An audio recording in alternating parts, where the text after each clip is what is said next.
Gazavat kırgınçılığı 19. asırın ortalarında Xiva hanlığında 35-40 min öýle türkmeni ýaşapdyr.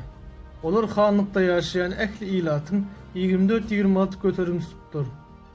Türkmenler sanynyň azlygyna garamazdan ozurklary ýaly Xiva hanlygynyň syýasy we harby durmuşynda uly orun eýläpdirler. Xiva hanlary ol ýerde ýaşaýan türkmenleri hiç wagt özlerine dol tabyn edip bilmendirler. Padşah Rusyasının goşunları Xiva çodanlarında onlara karşılık görkeden esas güç Türkmenler bolupdyrlar. 1870-nji ýylyň mart aýynda padşah goşunları Xiva hanyny basyp almak üçin üç tarapdan hüjüme geçýär. Harby toporlaryň hemmesinde Türkistan general gubernatory von Kaufmann ýolbaşçylyk edýär. Bir näçe gedek çakmışyklardan soň padşah goşunları 1873-nji ýylyň 29-njy maýynda Xiva galasyny eýleýär. Xiva hany padşah hökümetine boyun eýse de türkmenler oňa tabyn bolmak istemendirler. Xiva hanlygynyň basynyp alnyşy hemde Gazavat söwüş barada gurrun berýän taryh çeşmeleri köp. Olaryň arasynda wakalary gözü bilen görüp anyk maglumatlar esasynda namdar beýan eden iki awtoryň işleri has möhümdir. Birinjisi Xiva taryhçysy Muhammed Yusuf Beýanynyň Şecere-i Horizmşah diýen golýazmasydyr. İkincisi bolsa Xiva söwüşlerine syýynç hökmünde gatnaşan New York Herald adly Amerikan gazetiniň habarçysy Arthur Yanvaris McGahanyň ýani Oksusdaky Amdere boýundaky harby hereketler we Xivanyň syndirylma diýen kitabynda belläp geçýär. Olar padşah Rusyasının dolandırıcı toparlarına garaşlı bolmadyk bir taraf awtorlar hökmünde wakalary hakykata has golay beýan etmäge çalışypdyrlar. Padşah goşunlary Xivany eýlenden soň hanyň ýanynda maslahatçy edary diwan dirilýär. Diwanyň düzümine yerli han beýleri bilen bilelikde padşah hökümetiniň hem wekilleri gidýär. Padşah hökümetiniň wekilleri Xiva hanyň alyp barýan syýasatyny öz maksatlaryna gönükdiripdirler.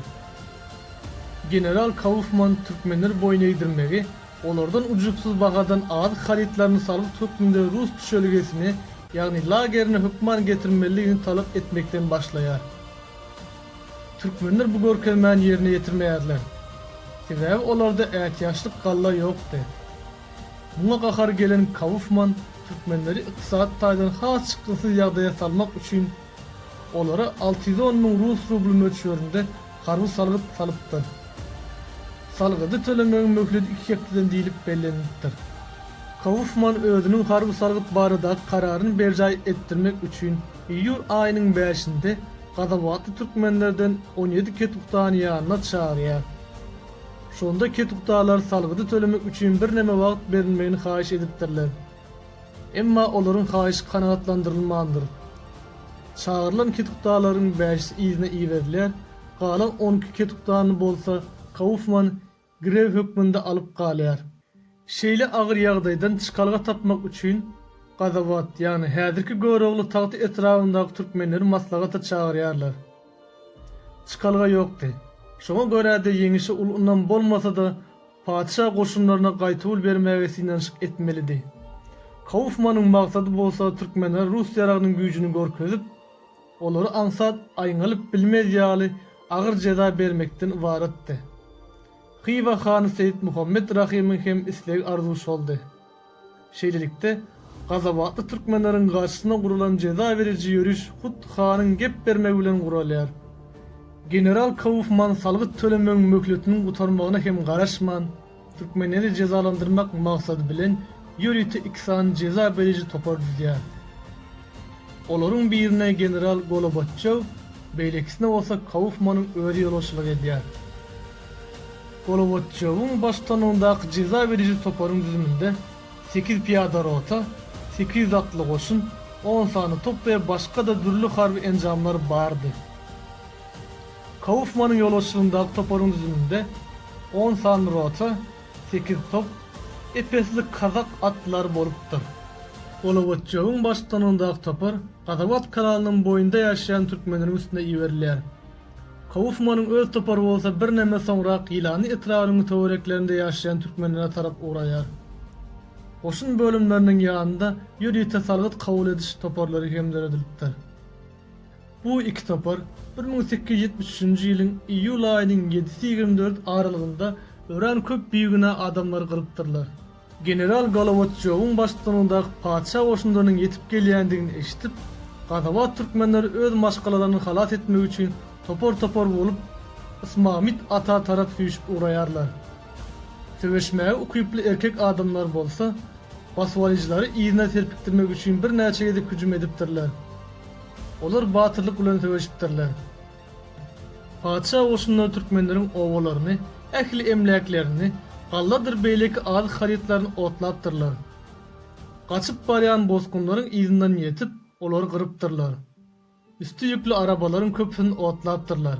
Şol ýeriň goloýyndaky Zekeş kölüniň ýanynda türkmenler bilen padşah oşunlaryň arasynda gazaply söweşip bolýar.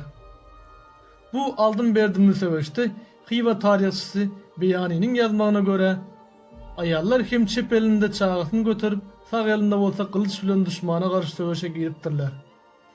Bu söweşde 2000 ogloý türli ýaşdaky adam gyrylypdyr. Olaryň bir bölegi köle gark bolupdyr.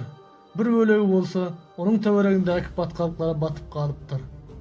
Wakany gözü bilen gören Amerikaly gazet habarçysy McGahan şeýlerek ýazýar. Bütün ýurt ot içindedi. Men henüz çendim munyň ýaly uruş görmendim. Beýle uruş biziň günlerimizde gat serek duş gelýär, diýip belläp geçýär. Türkmenleriň aňynda bu aýylgan waka Gazawat kırgınçılığı ady bilen galypdyr. Golovotçowyň topory öz harby hereketlerini dowam etdirip, Ilanynyň goloýyndaky Çendir owasyna baryp ýetýär. Ol ýerde 1873-nji ýylyň 15-nji iýulynda uly söweş bolup geçýär. Bu söweşe türkmenleriň Ýomut, Göklen, Garadaşly, Çowdur, Yemreli, Alili taýpalaryň wekillerinden ibarat bolan 10 000 goloý adam gatnaşypdyr. Türkmenler düşmana garşy gaýdusy söweşipdirler.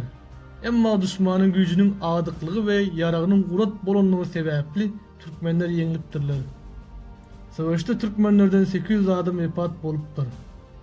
Düşmanyň goşuny hem epes pida çekipdir. Ilana tarap giden general Kaufmanyň topory hem öňünde goýan maksadyny ýerine ýetiripdir. Baran ýerlerinde türkmenler ekinsiz darapdyrlar.